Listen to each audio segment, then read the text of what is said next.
Hello students, welcome to my YouTube channel AD solutions. तो आज हम लोग पढ़ेंगे क्लास 10 का साइंस का चैप्टर नंबर 6 का पार्ट 3, जिसमें हम लोग पढ़ेंगे ट्रांसपोर्टेशन के बारे में। चलिए शुरू करते हैं। देखिए, ट्रांसपोर्टेशन हमारा टॉपिक है। ट्रांसपोर्टेशन में होता क्या है? All living organism need take few necessary components like air, water and food for survival. जब कोई भी ऑर्गेनिज्म, लिविंग ऑर्गेनिज्म कुछ नेसेसरी कंपोनेंट्स लेता है, जैसे कि एयर, वाटर, फूड को लेता है अपने सर्वाइवल के लिए, उसी को वो चीज़ होता है हमारा ट्रांसपोर्टेशन होता है। मतलब कि वो बाहर से लेता है अंदर की ओर अपने। ठीक है। ऑन द रेगुलर बेसिस बात करें तो एनिमल है जो क्या करता है, ensure this element by breathing, drinking and eating. अगर एनिमल्स में बात करें तो ये सारा चीज़ कैसे मिलता है? ब्रीदिंग करने से, ड्रिंकिंग करने से और ईटिंग करने से। जैसे मतलब कि ब्रीदिंग करने से हम लोग को एयर मिलता है, ड्रिंकिंग करने से वाटर मिलता है, और फूड कहाँ से मिलता है हम लोग को? ईटिंग करने से फूड मिलता है। ठीक है। तो the required element are transported to the body and by tissue by transportation system. और जो रिक्वायर्ड एलिमेंट, जो हम लोग को एलिमेंट्स ये सब जो चाहिए, फूड, एयर, वाटर, ये हम लोग तो ले लिए अंदर अपने बॉडी में। फिर वो बॉडी से वो जाएगा कहाँ? बॉडी से जाएगा बॉडी सेल में और टिश्यू में। तो कैसे जाएगा? ट्रांसपोर्ट होगा बॉडी सेल और टिश्यू में। तो कैसे होगा? वो ट्रांसपोर्टेशन सिस्टम के ही द्वारा तो होगा। तो अब बात करते हैं प्लांट्स में। प्लांट्स में क्या होता है? प्लांट्स में वेस्कुलर टिश्यू होता है जो कि रिस्पॉन्सिबल होता है किसके लिए? ट्रांसपोर्टिंग के लिए। सब्सटेंस को ट्रांसपोर्ट करता है एक जगह से दूसरी जगह, वेस्कुलर टिश्यू। अब ट्रांसपोर्टेशन इन ह्यूमन का बात करते हैं तो इसमें क्या आता है? जो देखिए, transportation in human is done by the circulatory system. जो ट्रांसपोर्टेशन ह्यूमन में होता है वो किसके द्वारा होता है? सर्कुलेटरी सिस्टम के द्वारा होता है। Circulatory system in human mainly consist of blood vessels and the heart. और जो सर्कुलेटरी सिस्टम होता है ह्यूमन में, वो क्या क्या होता है? पहला हो गया हमारा ब्लड, दूसरा ब्लड वेसल और तीसरा हार्ट। ये आपका इंपॉर्टेंट पॉइंट है, ये आ सकता है एग्जाम में। It is responsible for the supply of oxygen, nutrients and removal of carbon dioxide and other excretory product। जो हमारा ब्लड है, ब्लड वेसल्स है और हार्ट है, ये किस लिए रिस्पॉन्सिबल होता है? ये क्या करता है? कुछ जो सप्लाई करता है ऑक्सीजन को, कुछ न्यूट्रिशंस को सप्लाई करता है, कुछ कार्बन डाइऑक्साइड को रिमूव करता है और कोई अदर एक्सक्रीटरी प्रोडक्ट को भी रिमूव करता है। इसके लिए सब रिस्पॉन्सिबल होता है। It also helps to fight infection. ये और क्या मदद करता है? इन्फेक्शन से फाइट करने में भी मदद करता है। अब बात करते हैं हम लोग हार्ट का। तो हार्ट क्या होता है? जो the muscular organ which is located near the chest slightly towards the left in the thoracic region. एक मस्कुलर ऑर्गन है जो कि कहाँ लोकेट रहता है? चेस्ट के पास रहता है located.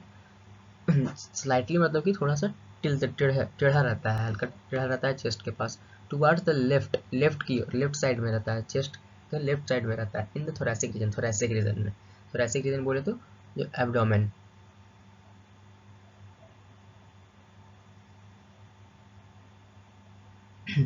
The heart is main pumping organ of the body. Heart क्या है? हमारा मेन पंपिंग ऑर्गन है हमारे बॉडी का। ठीक है।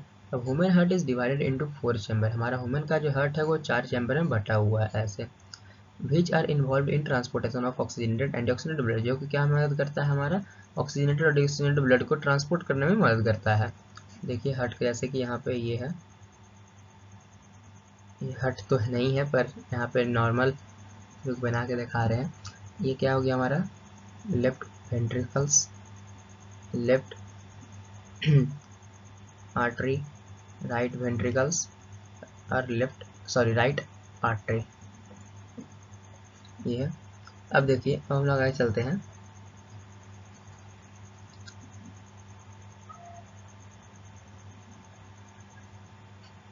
The upper 2 chamber are called artery whereas the lower 2 chamber are called ventricles. Sorry, यहाँ पे गलती बताया था, जो बना था वो गलती हो गया था। ऊपर वाले को हम लोग क्या कहते हैं? ऊपर वाले को हम लोग आर्टरी कहते हैं और नीचे वाले को हम लोग वेंट्रिकल्स कहते हैं। सॉरी, ये हो गया हमारा लेफ्ट आर्टिकल्स, ये हो गया राइट आर्टिकल्स, ये राइट वेंट्रिकल्स, और ये हो गया हमारा लेफ्ट वेंट्रिकल्स। ये सही है, ये हमारा हार्ट है। ठीक है। अब आगे चलते हैं। The blood flow through the heart is as follow. देखिए, जो ब्लड हमारा हार्ट में फ्लो करता है वो कुछ इस प्रकार करता है। When collect deoxygenated blood from the different part of the body. When क्या करता है? हमारा नस है, वो कलेक्ट करता है डीऑक्सीजनेटेड ब्लड को हमारे बॉडी से, और वो कहाँ ला के छोड़ता है? राइट आर्टरी में छोड़ दिया। फिर राइट आर्टरी में क्या किया? उसको राइट वेंट्रिकल्स में डाला। फिर राइट वेंट्रिकल्स क्या किया? उसको पल्मोनरी आर्टरी में डाला। पल्मोनरी आर्टरी क्या किया? उसको लंग्स के पास भेजा। लंग्स क्या किया? उसको पल्मोनरी वेन्स में भेजा। फिर लंग्स में गया, लंग्स में जाकर क्या हुआ, जो डिऑक्सीजनेटेड जो उसमें से गैस था मतलब कार्बन डाइऑक्साइड था वो चल गया और उसमें ऑक्सीजन आ गया। ऑक्सीजन लेके आया, ऑक्सीजन फिर क्या किया वो पल्मोनरी वेन से गया, पल्मोनरी लंग्स फिर क्या किया ऑक्सीजन को लेके भेज दिया किसमें, पल्मोनरी वेन में। तो पल्मोनरी वेन क्या किया, फिर पल्मोनरी वेन इसको लेके चले कहाँ, लेफ्ट आर्टरियम, आर्टरियम में लग गया। फिर लेफ्ट आर्टरियम में से क्या हुआ, ब्लड हमारा लेफ्ट वेंट्रिकल्स में गया। फिर लेफ्ट वेंट्रिकल से कहाँ गया, हमारा आर्टरीज में गया। फिर आर्टरी क्या किया, आर्टरी उस ब्लड ऑक्सीजनेटेड ब्लड को कैरी किया और उसको क्या किया, पहुंचा दिया कहाँ, different part of the body, body के हर डिफरेंट पार्ट में। यानी कि यहाँ पे देखिए अगर शॉर्ट में आप देखा जाए तो वेन यहाँ पर क्या था, ये हमारा डिऑक्सीजनेटेड ब्लड, यहाँ पर भी डिऑक्सीजनेटेड ब्लड है। राइट आर्टरिया में भी क्या हो गया, हमारा डिऑक्सीजनेटेड ब्लड है। राइट वेंट्रिकल्स में भी डिऑक्सीजनेटेड ब्लड है। पल्मोनरी आर्टरी में भी डिऑक्सीजनेटेड ब्लड है। फिर पल्मोनरी आर्टरी में से कहाँ गया, लंग्स के पास गया। लंग्स में क्या हुआ कि यहाँ पे एक्सचेंज हुआ गैसेस का, यहाँ पे क्या हुआ, एक्सचेंज हुआ। डिऑक्सीजनेटेड ब्लड से क्या हुआ, ऑक्सीजनेटेड ब्लड हुआ। जो ऑक्सीजनेटेड ब्लड हो गया, यहाँ पर देखिए ऑक्सीजनेटेड ब्लड हुआ तो क्या हो गया, पल्मोनरी वेन यहाँ से ऑक्सीजनेटेड ब्लड लेके आ गया O2। पल्मोनरी वेन में हमारा ऑक्सीजन है, ये लाया कहाँ, पल्मोनरी वेन से लाया लेफ्ट आर्टरियम में, फिर लेफ्ट आर्टरियम से आया लेफ्ट वेंट्रिकल्स में, फिर यहाँ से आर्टरी कैरी किया और पूरे हमारे बॉडी के सेल में पहुँचा दिया O2 को। ये था हमारा हार्ट का फंक्शन। देखिए यहाँ पे क्या है, ये अरोटा है, पल्मोनरी आर्टरी, पल्मोनरी वेन्स, ये सब हमारा हार्ट का डायग्राम है। अब बात करते हैं ब्लड वेसल की। ब्लड वेसल क्या है, blood vessel carry blood through out the body. Blood vessel क्या करता है, कैरी करता है ब्लड को हमारे पूरे बॉडी का, ठीक है। There are 3 types of blood vessel है, यहाँ पे 3 तरह के ब्लड वेसल होते हैं। कौन कौन से, आर्टरी, वेन, ब्लड कैपिलरीज, ठीक है। आर्टरी क्या करता है, कैरी करता है ऑक्सीजनेटेड ब्लड को। वेन कैरी करता है डीऑक्सीजनेटेड ब्लड को। और गैसेस सेक्शन जो होता है उसके बीच में होता है, वो कैपिलरीज के बीच में होता है। जो गैसेस एक्सचेंज होता है ब्लड के बीच में, बिटवीन ब्लड एंड सेल और ब्लड के बीच में जो गैसेस का एक्सचेंज तो कहाँ होता है, कैपिलरीज में होता है। ये हो गया। अब हम लोग देखते हैं यहाँ पे difference between arteries and veins. Artery और वेन में क्या अंतर है, जो आर्टरी क्या करता है, carry A blood away from the heart, और वेन क्या करता है, when carry A blood towards the heart, ठीक है। Artery thicker than when, artery क्या होता है, थिकर होता है वेन से। वेन इज कॉम्पिटेबली थिनर, ये भी क्या होता है, थिनर होता है आर्टरी से, ठीक है। The pulmonary artery carry deoxygenated blood, pulmonary artery क्या करता है, कैरी डिऑक्सीजनेटेड ब्लड, और पुलमोनरी वेन क्या कैरी करता है, ऑक्सीजनेटेड ब्लड। आर्टरी के पास क्या होता है, रिजिड वॉल होता है, वेन के पास कम्प्लीटली थिनर वॉल होता है। Blood flow under high pressure through then artery, blood क्या फ्लो करता, कैसे फ्लो करता है आर्टरी में, हाई प्रेशर में। और थोड़ा सा यहाँ पे क्या होता है, वेन में blood flow through vein is much calmer, यानी कि उससे थोड़ा कम फ्लो करता है, मतलब उससे वो भी अंडर हाई प्रेशर में ही रहता है, अंडर प्रेशर में रहता है, पर थोड़ा सा वो कम रहता है आर्टरी से। Lumen of artery is narrow, lumen जो आर्टरी का होता है वो नैरो होता है। और lumen of when is comparatively wider, और जो ल्यूमेन होता है वेन्स का वो कंपेरेटिवली वाइडर होता है, चौड़ा होता है। अब लोग बात करते हैं ब्लड प्रेशर का, बीपी जिसको हम शॉर्ट में बोलते हैं बीपी, ठीक है। Blood pressure exerted by the blood, blood pressure कहाँ से हम लोग को एक्सर्ट होता है, ब्लड से। कब, जब वेन, जब ब्लड जो फ्लो करता है थ्रू द ब्लड वेसल से, तो हमारा क्या बनता है, एक प्रेशर बनता है, उसी को हम लोग कहते हैं ब्लड प्रेशर, ठीक है। There are 2 different variants of blood pressure, blood pressure का भी 2 वेरिएंट होता है, एक systolic and diastolic blood pressure, ठीक है। तो किस डायसिस्टोलिक सिस्टोलिक किसे करते हैं वो देखते हैं। The pressure exerted on the wall of arteries when the heart is filling with the blood is called diastolic pressure. जब कोई ऐसा प्रेशर जिसमें क्या हो रहा है कि ब्लड तो उसमें फ्लो हो रहा है, पर क्या जो आर्टरी के बाल में exact on the wall of artery, artery के बाल में, आर्टरी के बाल में क्या हो रहा है, प्रेशर लग रहा है, और उससे क्या हो रहा है, हार्ट इज फिल, और हार्ट है जो फुल हो जा रहा है किससे, ब्लड से, तो उसको क्या बोलेंगे, डायसिस्टोलिक प्रेशर बोलेंगे। It constitute the minimum pressure on arteries, इसमें क्या होता है, मिनिमम प्रेशर लगता है आर्टरी पे, ठीक है। नॉर्मल रेंज होता है जो डायसिस्टोलिक ब्लड प्रेशर का, वो क्या होता है, शुड बी 60 to 80 mmHg, ठीक है। The pressure exerted on the wall of artery, जब प्रेशर एक्सर्ट होता है वॉल ऑफ आर्टरी पे, when heart is pumping, heart जब पंप करता है तो उस पर जो प्रेशर लगता है आर्टरी पे, heart is pumping the blood, जब हार्ट जो ब्लड को जब पंप करता है तो जो आर्टरी पे के वॉल पे जो प्रेशर लगता है उसको बोलते हैं हम लोग सिस्टोलिक प्रेशर बोलते हैं। एक इसमें क्या हो रहा है, इसमें हो रहा है कि हार्ट इज फिलिंग विद, जब उसमें हार्ट में ब्लड भरा हुआ है तो उसमें जो आर्टरी के वाल में प्रेशर लग रहा है उसको बोलेंगे डायसिस्टोलिक प्रेशर। और जब हार्ट जब पंप कर रहा है ब्लड को तो उसमें उसके आर्टरीज के बाल में जो प्रेशर लग रहा है उसको बोलेंगे हम सिस्टोलिक प्रेशर बोलेंगे। It constitute the maximum pressure, इसमें क्या होता है, मैक्सिमम प्रेशर लगता है अप्लाइड आर्टरीज पे, ठीक है। और इसे डायसिस्टोलिक में क्या होता है, यहाँ पे मिनिमम प्रेशर होता है, यहाँ पे क्या होता है, मैक्सिमम प्रेशर लगता है। आर्टरीज पे, ठीक है। The normal range of systolic blood pressure is to be 90 to 120 mmHg। Normal systolic blood pressure क्या है हमारा 90 से 120 mmHg है, ठीक है। अब हम बात करते हैं ब्लीडिंग का। ब्लीडिंग क्या होता है? Bleeding occur when the blood vessel rupture. जब ब्लड वेसल जब रप्चर करता है तो हमारा क्या होता है? ब्लीडिंग होता है। Bleeding is stopped by the platelets. Bleeding कैसे रोका जाता है? हम लोग का प्लेटलेट्स रोका जाता है। That help in the clotting of blood, जिससे क्या होता है? ब्लड का क्लॉटिंग में मदद करता है। At the side of injury, यहाँ पर कटा छटा रहता है। प्लेटलेट्स का काम क्या होता है? प्लेटलेट्स का काम होता है जहाँ पे जैसे कट गया, कुछ छट गया, तो वहाँ पर जा करके वो ब्लड को क्लॉटिंग करने में मदद करता है और वहाँ पे खून बहने से बचाता है, ठीक है। Blood clotting is the process of forming of A clot. Blood clotting क्या है? एक प्रोसेस जिसमें क्या होता है? क्लॉट होता है in order to prevent excess loss of blood from the body. Body से एक्सेस फॉर्म में ब्लड फ्लो ना हो जाए, उसको प्रिवेंट करने के लिए, उसको रोकने के लिए क्या करता है? वहाँ पर क्लॉट का एक क्लॉट बन जाता है, जिसको हम लोग क्या कहते हैं? Blood clotting. क्लॉट मतलब होता है सोखना या रोकना कह सकते हैं। It is a gel like mass. वो क्या होता है? क्लॉटिंग, ब्लड क्लॉटिंग जो मतलब प्लेटलेट्स होता है कैसा होता है? वो जेल लाइक मास होता है जो क्या फॉर्म करता है? फॉर्म होता है किससे? प्लेटलेट से ही, सॉरी, प्लेटलेट से एक जेल लाइक मास फॉर्म होता है and a fibre like protein in the blood. और ब्लड में एक फाइबर लाइक प्रोटीन भी फॉर्म होता है ब्लड में, जिससे क्या होता है? एक ब्लड से जो बाहर नहीं आता है वो फाइबर क्या करता है? ब्लॉक कर देता है वहाँ पर, और फिर वहाँ पर जेल लग जाता है जिससे कि ब्लड से बाहर नहीं आते हैं। हम लोग बात करते हैं डबल सर्कुलेशन का। हमारे में क्या होता है? ह्यूमंस में डबल सर्कुलेशन होता है, ठीक है। डबल सर्कुलेशन क्या होता है? In human body double circulates through the heart twice. Human body में क्या होता है? डबल सर्कुलेट्स होता है हार्ट के साथ। हार्ट इसमें क्या होता है? ह्यूमन के बॉडी में डबल सर्कुलेशन होता है। One it go through the heart during the pulmonary circulation and second time during systematic circulation. अब डबल सर्कुलेशन कैसे होता है? पहले क्या होता है? पहले हार्ट क्या करता है? पहले पल्मोनरी सर्कुलेशन करता है, फिर क्या करता है? ये सिस्टमेटिक सर्कुलेशन करता है, ठीक है। Hence circulation in human being, जो सर्कुलेशन होता है ह्यूमन बीइंग में इज कॉल्ड डबल सर्कुलेशन। इसलिए हम लोग ह्यूमन बीइंग के सर्कुलेशन को क्या कहते हैं? डबल सर्कुलेशन कहते हैं, ठीक है। पल्मोनरी सर्कुलेशन में क्या होता है? पल्मोनरी में होता है कि लंग्स से जब हार्ट पे मतलब सॉरी जब हार्ट से जब लंग्स में और लंग्स से जब हार्ट में जो होता है ट्रांसपोर्टेशन, उसको कहते हैं हम लोग पल्मोनरी। मतलब ये जो इतना पार्ट है, एरिया है, ये हमारा हो गया पल्मोनरी का, ठीक है।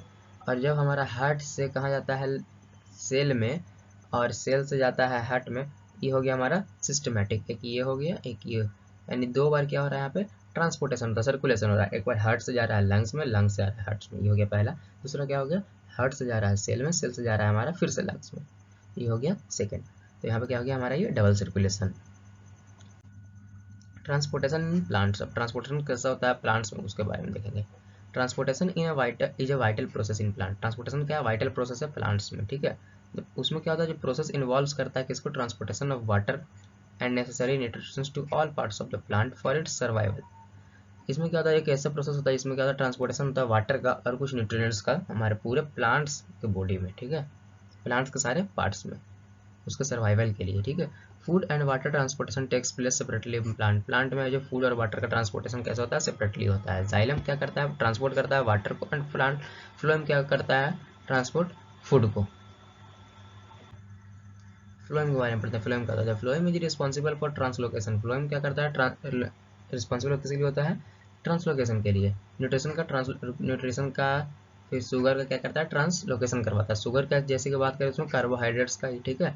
और ये प्रोड्यूस करता है। प्रोड्यूस कैसे होता है? Produced by the leaf to area of the plant are metabolically active.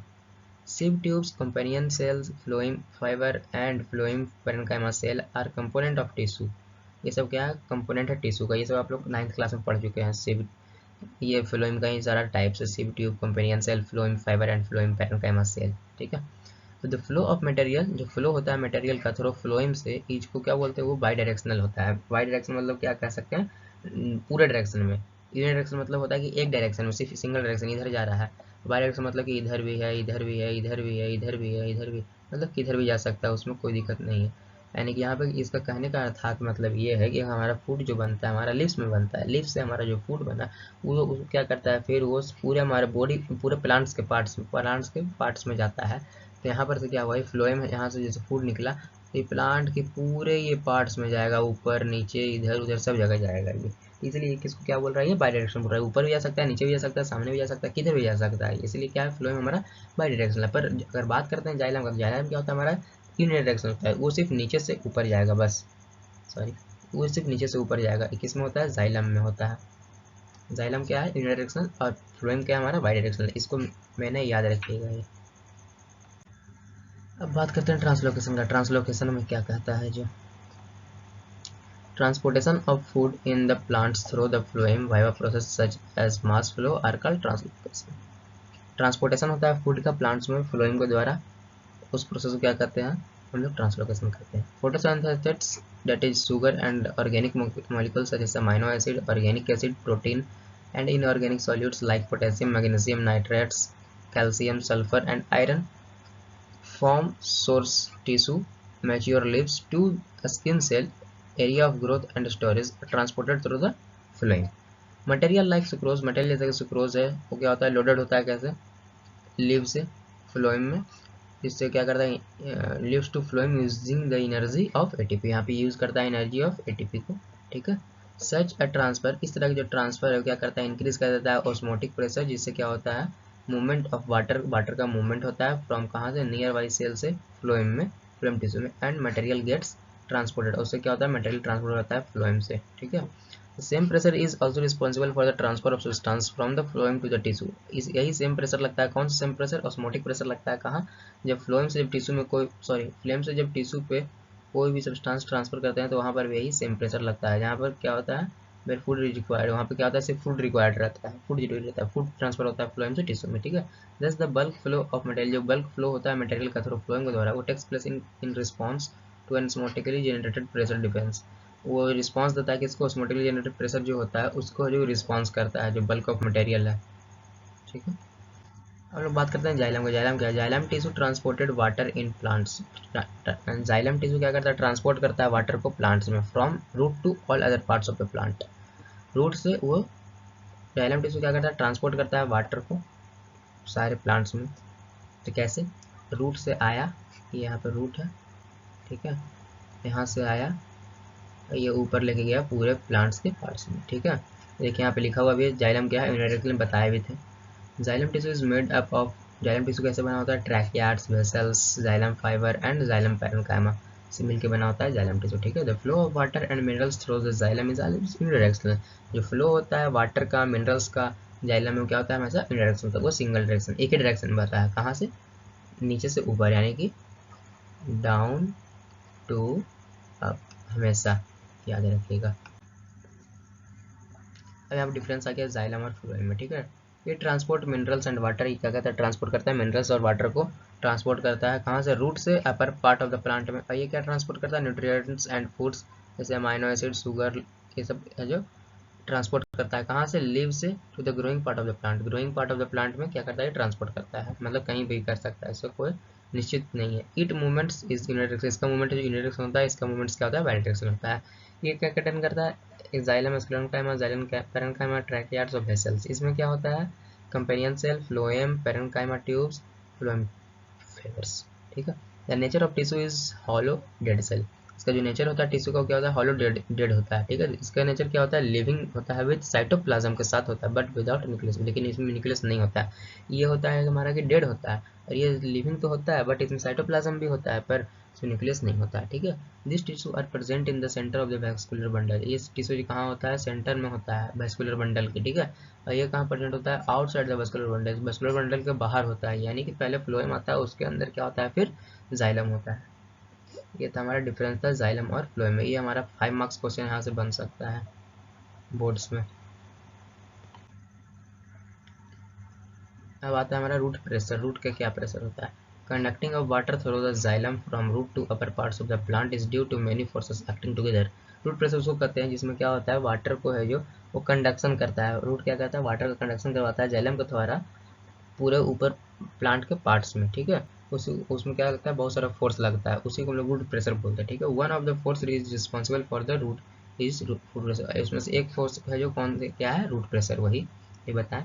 Root pressure is osmotic pressure. Root pressure क्या हमारा, ऑस्मोटिक प्रेशर, जिसमें क्या होता है, cell of root system that causes sap to rise through the plant stem to leaves, ठीक है। उसमें क्या लगता है हमारा ऑस्मोटिक प्रेशर लगता है। Root pressure help in the initial transportation of water up the roots. Roots pressure में क्या होता है कि वो क्या मदद करता है ट्रांसपोर्टेशन में मदद करता है, क्या का वाटर का ट्रांसपोर्टेशन करवाता है कहाँ, अप द रूट के ऊपर वाले पार्ट्स में, ठीक है।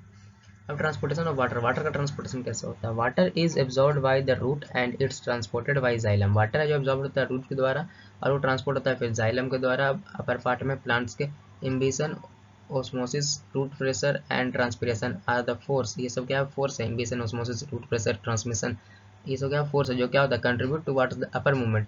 किसमें सब कंट्रीब्यूट होता है, अपर मूवमेंट वाटर को up of water even in the tallest plant. वो टॉलेस्ट प्लांट हो या स्मॉलेस्ट प्लांट हो जिसमें वाटर का मूवमेंट करवाने के लिए ये सब हमारा उसमें फोर्स लगता है। कौन कौन सा, इम्बिशन, ओस्मोटिक, रूट प्रेशर और ट्रांसपिरेशन, ये लगता है। इसी से जाके फिर क्या होता है हमारा वाटर जो है प्लांट्स में वो रूट से सारे ऊपर अपर वाले पार्ट्स में पहुंचता है, ठीक है। अब आप बात करते हैं इम्बिशन का। इम्बिशन क्या है, इम्बिशन एक ऐसा प्रोसेस जिसमें क्या होता है कि water is absorbed by the solid. Water उसमें सॉलिड के द्वारा एब्जॉर्ब हो जाता है और फिर वो कहाँ जाता है, ऊपर जाता है, ठीक है। जैसे कि एग्जांपल में बात करते हैं, seed take up water when soaked. Seeds है जो क्या करता है वाटर को टेक अप वाटर को ले लेता है। जब उसमें सोक्ड होता है वाटर उस टाइम वाटर को लेके लिए रखता है, फिर वो क्या करता है ऊपर देता है, ठीक है। ओस्मोसिस अब पढ़ते हैं। ओस्मोसिस क्या है, ओस्मोसिस एक ऐसा प्रोसेस जहाँ पर क्या होता है whether water moves from the area of lower concentration to the area of higher concentration. जब लोअर कॉन्सेंट्रेशन से जब हायर कंसंट्रेशन में वाटर मूव करेगा तो उसे हम लोग क्या बोलेंगे, ओस्मोसिस बोलेंगे। लोअर कंसंट्रेशन हमारा क्या हो गया, नीचे में जो रूट है ये हमारा क्या है लोअर कंसंट्रेशन में, और ये ऊपर जा रहा है कहाँ, स्टेम में, तो ये क्या हो गया हमारा हायर कंसंट्रेशन हो गया HC, और ये हो गया हमारा LC। तो यहाँ पे क्या हो गया, ओस्मोसिस भी लग रहा है। ऑल द रूट्स, जितने भी रूट्स हैं, the cell take up ion by an active process. जितने भी रूट है सब क्या कर रहा है, सबका the cell take up ion, cell क्या कर रहा है आयंस को ले रहा है एक्टिव प्रोसेस के द्वारा and result in the difference of concentration of this ion. और उसका रिजल्ट हम लोग क्या मिल रहा है, डिफरेंस हो रहा है कंसंट्रेशन, उस आयंस का जो कंसंट्रेशन है उसका सबका अलग अलग हो जा रहा है, ठीक है। It leads to the movement of water, इस जिससे कि क्या हो रहा है फिर वाटर का मूवमेंट हो रहा है। कंसंट्रेशन जब चेंज हो रहा है तो क्या हो रहा है हमारा वाटर का मूवमेंट हो रहा है इन द रूट सेल में, किसके द्वारा, ओस्मोसिस द्वारा। This creates a continuous column of water. इससे क्या हमारा बना रहता है, कंटिन्यूस कॉलम बना रहता है वाटर का, जो गेट पुश्ड अपवर्ड, जो क्या करता है वाटर को ऊपर की ओर पुश करता रहता है। इसको हम लोग बोलते हैं रूट प्रेशर, ठीक है। ट्रांसपिरेशन क्या कंट्रीब्यूट करता है, upward movement of water by creating a straw effect. Straw effect को क्रिएट करके ट्रांसपिरेशन क्या करता है, क्रिएट करता है अपवर्ड मूवमेंट वाटर का, ठीक है। It pull the water column upward, there is a continuous loss of water from the leaves. अगर वाटर का लॉस हो रहा है लीव्स से तो वो क्या करेगा, वाटर को पुल कर देगा ऊपर की ओर, ठीक है। वाटर जैसे कि अगर लिप्स लॉस कर गया तो ट्रांसपिरेशन वहाँ पे क्या करेगा, वाटर को तुरंत ऊपर वो क्या करेगा, पहुंचा देगा लिप्स के पास, ठीक है। All this force act together for water transportation through the xylem. जितना भी फोर्स सब एक्ट होता है वो क्या के लिए होता है, वाटर को ट्रांसपोर्ट करने के लिए होता है जाइलम के द्वारा। जाइलम के द्वारा जो वाटर जो ऊपर जाता है, ट्रांसपोर्ट होता है, उस समय ये सारा फोर्स लगता है। कौन कौन सा फोर्स लगता है, हम लोग पीछे पढ़े थे, ऑस्मोसिस लगता है, फिर हमारा हो गया इम्बिशन हो गया, फिर हो गया हमारा रूट प्रेशर हो गया, फिर हमारा हो गया ट्रांसपिरेशन हो गया। यही हमारा चार फोर्स लगता है हमारा वाटर को ऊपर जाने में, ठीक है। सो गाइज यहाँ पे हमारा ट्रांसपिरेशन टॉपिक भी खत्म हो गया आज। सो हम लोग मिलते हैं, हमारा एक लास्ट टॉपिक बचा है इसका, एक्सक्रीशन। हम लोग मिलते हैं आपसे नेक्स्ट वीडियो में पढ़ते पढ़ते। तो कैसा लगा वीडियो ज़रूर बताइएगा कमेंट में, और चैनल को सब्सक्राइब भी जरूर कर दीजिएगा और लाइक प्लीज़ प्रेस कर दीजिएगा। तो फिर मिलते हैं पढ़ते पढ़ते।